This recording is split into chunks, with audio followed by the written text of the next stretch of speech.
पिछले एपिसोड में तीनों कोल्ड एलेक्सिर को एक साथ में मर्ज करने के चक्कर में वांगलिन वहीं पर बेहोश हो गया था और अब इसी बात का फायदा उठाकर लियोगु वहां से भागना चाहता था। इसके बाद हम देखते हैं कि वो इस बात से बहुत ज्यादा खुश हो गया होता है, लेकिन इसी के साथ वो सोचने लगता है कि क्या मुझे इसके साथ में फाइट करना चाहिए और कहीं ऐसा तो नहीं कि वह केवल बेहोश होने की एक्टिंग कर रहा है। इसके बाद हम देखते हैं कि वो कई बार उसे मारने के लिए उसके पास में जाता है, लेकिन फिर इसके कुछ समय के बाद हम देखते हैं कि वो इसे मारने का डिसाइड कर लेता है और फिर वो तुरंत इसके ऊपर अटैक करने के लिए भी आ जाता है। लेकिन तभी इसी वक्त हम देखते हैं कि वांगलिन की स्पिरिचुअल कॉन्शियसनेस उसे ऐसा करने से रोक देती है, जिसे देख वो हैरान होते हुए कहता है कि उसने अपने स्पिरिचुअल कॉन्शियसनेस को मेरे बॉडी में कब डाल दिया। फिर उसे याद आता है कि उसने एक सोल को इसे खाने के लिए दिया था, जिसके बारे में जानकर वो परेशान होते हुए कहता है कि मैं फ्यूचर में कैसे रह सकता हूँ। अब इसके कुछ समय के बाद वांगलिन को भी होश आ जाता है और वो कहने लगता है कि मैंने तो एलेक्सिर को मर्ज करने के प्रोसेस को अंडर एस्टिमेट किया था, लेकिन अब उसे समझ में आ गया होता है कि यह बॉडी ज्यादा कोल्ड पावर को बर्दाश्त नहीं कर सकता था। इसीलिए वो सोचने लगता है कि आखिरकार दूसरे कल्टीवेटर इसे कैसे प्रैक्टिस करते हैं। इसके बाद हम देखते हैं कि वांगलिन लुओगु के पास आता है, जिसे देखते ही लुओगु काफी डर गया था और कहने लगता है कि मैंने यहाँ पर कुछ भी करने की कोशिश नहीं की। जिसके बाद वांगलिन उसे फ्लाइंग स्वॉर्ड के अंदर चले जाने के लिए कहता है। वहीं दूसरी तरफ हम देखते हैं कि मुआन भी टियानी डैन को बनाने की कोशिश कर रही थी और फिर कहने लगती है कि उसे तो यहाँ से गए काफी टाइम हो गया, लेकिन मुझे ऐसा लगता है कि इसे कंप्लीट करना इतना भी आसान नहीं है। और फिर वो सोचने लगती है कि बाकी कल्टीवेटर को भी एलेक्सिर फॉर्म करने में कम से कम 30 साल लगे थे। तभी इसी वक्त हम देखते हैं कि वांगलिन भी यहाँ पर आ जाता है, जिसकी कल्टीवेशन अब पहले से बढ़ गई थी। जिसके बाद हम देखते हैं कि मुआन इस बात से उसे काफी डरने लगती है और सोचने लगती है कि डेथ स्पेल को प्रैक्टिस करने वाले को फीमेल युआनियन की जरूरत होती है और अब इसी वजह से उसे ऐसा लगने लगता है कि वांगलिन उसके साथ में कुछ करने वाला है। लेकिन फिर उसे पता चलता है कि असल में यहाँ पर तो ऐसी कोई भी बात नहीं है और वांगलिन उससे पूछता है कि ड्रैगन स्कल का कलर ऐसा कैसे हो गया।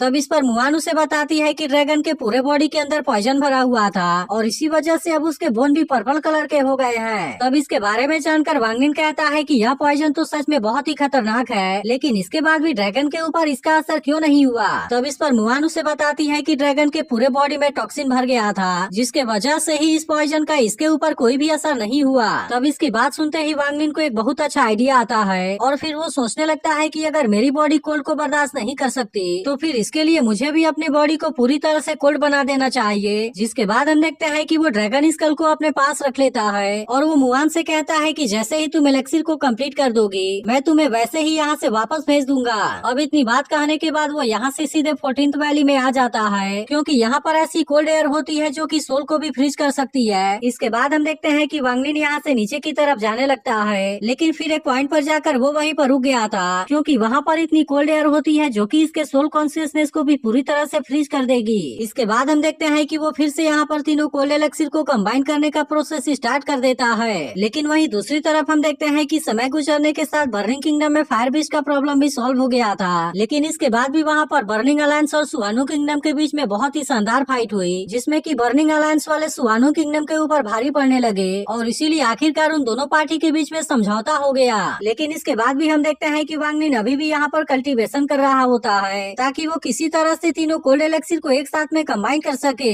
लेकिन असल में ऐसा कर पाना इतना भी आसान नहीं होता है और इसीलिए वांगलिन को इसमें बहुत सारी दिक्कतों का सामना करना पड़ता है। अब इसके वजह से हम देखते हैं कि उसकी बॉडी भी धीरे धीरे यहाँ पर फ्रीज होने लगती है, लेकिन इसके बाद भी वांगलिन इतने आसानी से इसके सामने हार मानने वाला नहीं होता और वो अभी भी उसी तरह से तीनों कोल्ड एलेक्सिर को एक साथ में कंबाइन करने की कोशिश कर रहा होता है। जिसके बाद हम देखते हैं कि वो धीरे धीरे इसमें कामयाब ही होने लगा था, लेकिन अब इसी के साथ लगभग उसकी पूरी बॉडी भी फ्रीज हो गई होती है और फिर आखिरकार वो तीनों कोल्ड एलेक्सिर को एक साथ में कंबाइन करने में कामयाब हो जाता है। फिर वो कहने लगता है कि आखिरकार एम्ब्रियो भी इसके लिए पूरी तरह से रेडी हो गया, इसीलिए मैं अब रियल पिल फॉर्मेशन से केवल एक स्टेप की दूरी पर हूँ। इसी के साथ वो कहने लगता है कि अब केवल फाइनल स्पिरिचुअल एनर्जी इम्पैक्ट बचा हुआ है, लेकिन इसके बाद भी हम देखते हैं कि वांगलिन पूरी तरह से श्योर नहीं होता है कि वो इसमें कामयाब होगा या नहीं होगा, क्योंकि अगर वो इसमें फेल हो गया तो उसे फिर से शुरुआत से स्टार्ट करना होगा। लेकिन इसके बाद भी हम देखते हैं कि अब उसके पास में आइस फ्लेम आ गई थी और इसीलिए वो कहने लगता है कि क्या ये हुआंग चुआन एबिलिटी का एसेंस है। लेकिन तभी इसी वक्त हम देखते हैं कि उससे नीचे यहाँ पर बहुत सारे स्पिरिट बीस्ट के कंकाल दिखाई देते हैं, इसीलिए वो उसे देखने के लिए तुरंत वहाँ पर आ जाता है। लेकिन हम देखते हैं कि वो यहाँ पर इतने सारे स्पिरिट बीस्ट के कंकाल को देख हैरान हो गया था। फिर वो सोचने लगता है कि ये तो वैली के इतने डीप हिस्से में है और इसीलिए ऐसा लगता है कि इनको वेपन रिफाइनिंग के लिए रिएक्टर के रूप में चेंज किया जा सकता है। है। इसी के साथ वो कहता है कि क्या इसके मदद से फ्लाइंग शॉट को भी अपग्रेड करना पॉसिबल है। इसके बाद हम देखते हैं कि वो अपने पावर का यूज करके यहाँ के स्कल को टेस्ट करने लगता है और कहने लगता है कि इस रिएक्टर को बना पाना तो मेरे इमेजिनेशन के बियॉन्ड है। लेकिन इसके बाद भी हम देखते हैं कि वो इतने आसानी से हार मानने वाला नहीं होता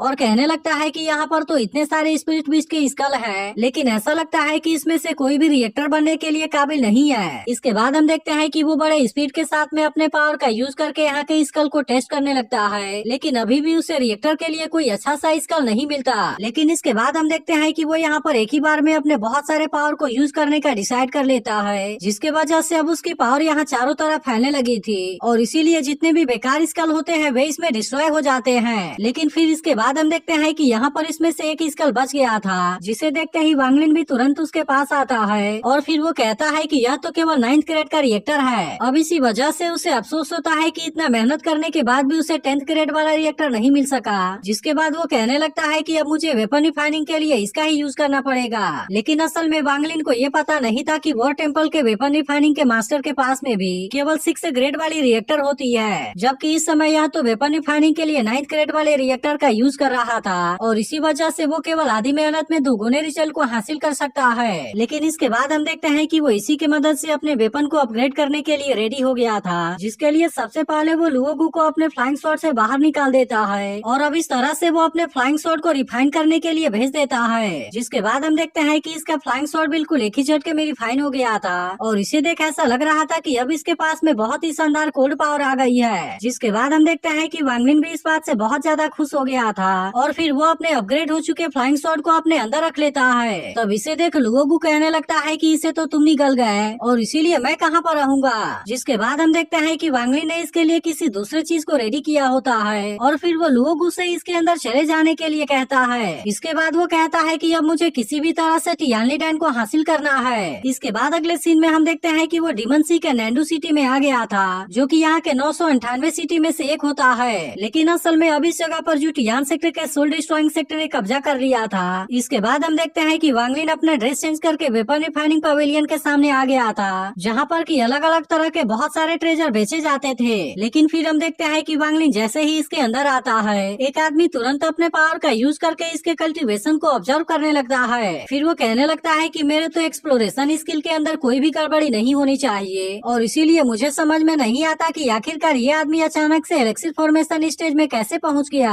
लेकिन इसके बाद भी हम देखते हैं कि वो इससे बात करने के लिए इसके पास आता है और फिर उससे पूछता है कि आपको क्या चाहिए। तब इस पर वांग लिन उससे पूछता है कि क्या तुम्हारे पवेलियन में कोई अल्केमी फर्नेस है। जिसके बाद वो आदमी भी उससे कहने लगता है कि अगर हम अल्केमी फर्नेस के बारे में बात करें तो फिर इसे बेचने वाले हम केवल वेपन रिफाइनिंग सेक्टर वाले हैं। इसके बाद हम देखते हैं कि वो उसे सेकेंड फ्लोर पर चलने के लिए कहता है और इसके दौरान हम देखते हैं कि एक आदमी इसके ऊपर नजर रख रहा था, जिसके बारे में वांग लिन को भी पता चल जाता है। अब इसी वजह से वो इसके पीछे अपने कॉन्शियसनेस को छोड़ देता है। लेकिन इसके बाद हम देखते हैं कि वो आदमी वांग लिन को अपने मास्टर के सामने लेकर आ गया था और फिर वो अपने मास्टर को सारी सिचुएशन बताकर यहाँ से निकल जाता है। लेकिन वहीं उधर वांग लिन भी यहाँ के सारे स्ट्रक्चर के बारे में पूरी तरह से समझ गया था और वो जान जाता है कि यह फ्लोर केवल एलेक्सिर फॉर्मेशन स्टेज वालों के लिए है। जिसके बाद हम देखते हैं कि वो मास्टर भी इसे अल्केमी फर्नेस दिखाने के लिए रेडी हो गया था और अब इस तरह से वो इसे यहाँ पर बहुत तरह के अल्केमी फर्नेस को दिखाने लगता है, जिसमें से कि पहला वाला 3rd ग्रेड का होता है। तब इसके बारे में सुनकर वांग लिन याद करने लगता है मुआन ने एक बार उसे कहा था कि यह फर्नेस केवल लेवल 4 तक पहुँच सकता है और अब इसी वजह से उसे ऐसा लगता है कि इस तरह से तो टियानली डैन के अंदर कोई भी चेंज नहीं होगा। तभी वो मास्टर भी उससे कहता है मुझे ऐसा लगता है कि आप किसी रेयर एलेक्सिर को रिफाइन करना चाहते हैं, इसीलिए मुझे ऐसा लगता है कि यह फर्नेस आपके लिए सही रहेगा। इसी के साथ वो इसे बताता है कि अगर आप इसका यूज करके एलेक्सिर को रिफाइन करेंगे तब इस तरह से स्पिरिट बीस्ट के एलेक्सिर एनर्जी को एब्जॉर्ब करने का ज्यादा चांस होगा। तब इसे देख वांग लिन भी कहता है कि यह तो सील होने की सिचुएशन में भी स्पिरिचुअल एनर्जी को एब्जॉर्ब कर सकता है, इसीलिए ऐसा लगता है कि अगर इसके सील को हटा दिया गया तब तो इस तरह से इसकी स्पिरिचुअल एनर्जी और भी ज्यादा बढ़ जाएगी। इसके बाद वो मास्टर इसे बताता है कि यह अल्केमी फर्नेस 9th ग्रेड वाली है, जिसके वजह से डाउक्सी सेक्ट ने भी इसे खरीदने के लिए एक बार सोचा था, लेकिन असल में मुझे तो ऐसा लगता है कि शायद वे इसके कीमत को नहीं चुका सकते थे और इसीलिए वे फिर से इसके बारे में कभी नहीं आए। तब इस पर वांग लिन उससे पूछता है कि आखिरकार इसकी कीमत क्या है। तब इस पर वो मास्टर उससे कहता है कि टॉप ग्रेड वाले 1 लाख स्पिरिचुअल स्टोन या फिर तुम इसके बदले ऐसी कीमत वाले किसी मैजिक वेपन को भी दे सकते हो। तब इसके बारे में सुनकर वांग लिन सोचने लगता है कि यह अल्केमी फर्नेस तो सच में बहुत ज्यादा एक्सपेंसिव है और इसीलिए इसमें हैरानी की कोई बात नहीं है कि डाउक्सी सेक्ट भी इसे अफोर्ड नहीं कर सका। तभी वो मास्टर उससे कहने लगता है कि अगर तुम इसकी कीमत को नहीं दे सकते तो कोई बात नहीं, लेकिन मुझे ऐसा लगता है कि तुम इसके पहले वाले अल्केमी फर्नेस को ले सकते हो क्योंकि इसकी कीमत केवल 10,000 हाई क्वालिटी वाले स्पिरिचुअल स्टोन है। लेकिन तभी इसी वक्त हम देखते हैं कि वो इसके सामने ड्रैगन लेदर आर्मर को रख देता है, जिसे देखते ही वो मास्टर पूरी तरह से हैरान हो गया था और कहने लगता है कि यह लेदर आर्मर तो मीडियम ग्रेड वाले स्पिरिचुअल बीस्ट ड्रैगन का है। अब इसी के साथ वो उससे पूछने लगता है कि ऐसे तुम्हारे पास में कितने हैं, जिसके बाद हम देखते हैं कि वांग लिन भी बहुत सारे ड्रैगन लेदर आर्मर को इसके सामने रख देता है, जिसे देखा वो मास्टर भी इस बात से पूरी तरह हैरान हो गया था और फिर वो इसके बदले अल्केमी फर्नेस को वांग लिन को दे देता है। जिसके बाद मास्टर के साथ वाली लड़की बात करने लगती है कि इसमें पूरी तरह से इविल फाइटिंग सेक्ट की गलती है क्योंकि वे इसे खरीदने के लिए पूरे मनी को नहीं दे सके, लेकिन फिर भी उन्होंने इसके लिए रिजर्वेशन करा कर रखा था ताकि पूरे सिटी में कोई भी इसे खरीदने की हिम्मत ना कर सके। लेकिन वहीं वांग लिन भी समझ गया था कि ड्रैगन स्किन के वजह से उसके ऊपर बहुत सारे अटेंशन आएंगे, लेकिन उसके पास में ऐसा करने के अलावा और कोई ऑप्शन भी नहीं था। इसीलिए वो सोचने लगता है कि अगर उसने स्पिरिचुअल एनर्जी लिक्विड को बाहर निकाला तब तो इसके वजह से इसका अंजाम और भी बुरा होगा। लेकिन तभी वो नोटिस करता है कि अभी भी एक आदमी उसके ऊपर नजर रख रहा है, जिसके बाद वो कहने लगता है कि मैं जब यहाँ पर आया था तब उस समय भी एक आदमी चुपके से मेरे ऊपर नजर रख रहा था। अब इसके वजह से वो समझ जाता है कि शायद वो यहाँ पर किसी बहुत बड़े खतरे में आने वाला है और इसीलिए अब उसका जल्दी से जल्दी यहाँ से निकल जाना ही सही होगा। तभी अगले सीन में हम देखते हैं कि वो आदमी अपने एल्डर को आकर इसके बारे में बता देता है और फिर उससे कहता है कि जिस आदमी ने अल्केमी फर्नेस को परचेस किया था वो यहाँ से निकल चुका है। जिसके बाद हम देखते हैं कि वो एल्डर भी तुरंत अपने किसी टूल का यूज करने लगता है और इसके मदद से उसने बहुत ही जल्द वांग लिन के बारे में पता भी लगा लिया था। इसके बाद हम देखते हैं कि वे सभी एक साथ मिलकर वांग लिन का पीछा करने लगे थे, जबकि वांग लिन अपने अर्थ एस्केप टेक्निक का यूज करके यहाँ से भाग रहा था। लेकिन हम देखते हैं कि वो एल्डर और उसके आदमी भी इतने आसानी से उसका पीछा नहीं छोड़ने वाले थे और अब वे इसके ऊपर अटैक करने का भी डिसाइड कर लेते हैं। लेकिन तभी हम देखते हैं कि वांग लिन अपने लाइटनिंग पावर का यूज करके इनके बहुत सारे लोगों को मार देता है, जिसके वजह से अब वो एल्डर भी इसके ऊपर काफी गुस्सा हो गया था और फिर वो तुरंत अपने किसी पावर का यूज करते हुए वांग लिन के ऊपर अटैक करना स्टार्ट कर देता है। लेकिन इसके बाद भी हम देखते हैं कि वांग लिन किसी तरह से इसके अटैक से बचकर निकल गया होता है, जिसके बाद इसमें से दूसरा एल्डर उससे कहने लगता है कि तुम उस मैजिक वेपन को हमें हैंड ओवर कर दो, नहीं तो इसके वजह से तुम मारे जाओगे। लेकिन इसके बाद भी हम देखते हैं कि वांग लिन इतने आसानी से इनके हाथों में नहीं आने वाला था और फिर वो तुरंत अपने फ्लाइंग शॉट से अटैक करते हुए उस एल्डर को जख्मी कर देता है। जिसके बाद वो एल्डर कहने लगता है कि आखिरकार यह किस तरह का फ्लाइंग शॉट है, क्योंकि अगर मैं सही समय पर गायब नहीं हुआ होता तो फिर तो ऐसा लगता है कि आज मैं यहीं पर मारा गया होता। लेकिन वहीं दूसरी तरफ हम देखते हैं कि वांग लिन जल्दी से यहाँ से निकल जाता है और तभी वे एल्डर कहने लगते हैं कि इस तरह का फ्लाइंग शॉट तो बहुत ही कम लोगों के पास में होता है और इसीलिए ऐसा लगता है कि इसके पास में और भी बहुत सारे मैजिकल वेपन होंगे। इसके बाद हम देखते हैं कि वे एल्डर उसे पकड़ने के लिए उसका पीछा करने लगे थे, जिसे देख वांग लिन भी किसी तरह से इनके अटैक से बचते हुए वहाँ से भागने लगा था, क्योंकि वो समझ गया था कि वो अकेले इनका सामना नहीं कर पाएगा और इसी वजह से अभी के लिए यहाँ से भागने में ही भलाई है। लेकिन क्या आपको लगता है कि अब एल्डर उसे इतने आसानी से यहाँ से जाने देंगे? इसके बारे में आप कमेंट करके जरूर बताना। लेकिन अगर एक्सप्लेनेशन अच्छी लगी हो तो वीडियो को लाइक और इस पर एक कमेंट भी जरूर कर देना।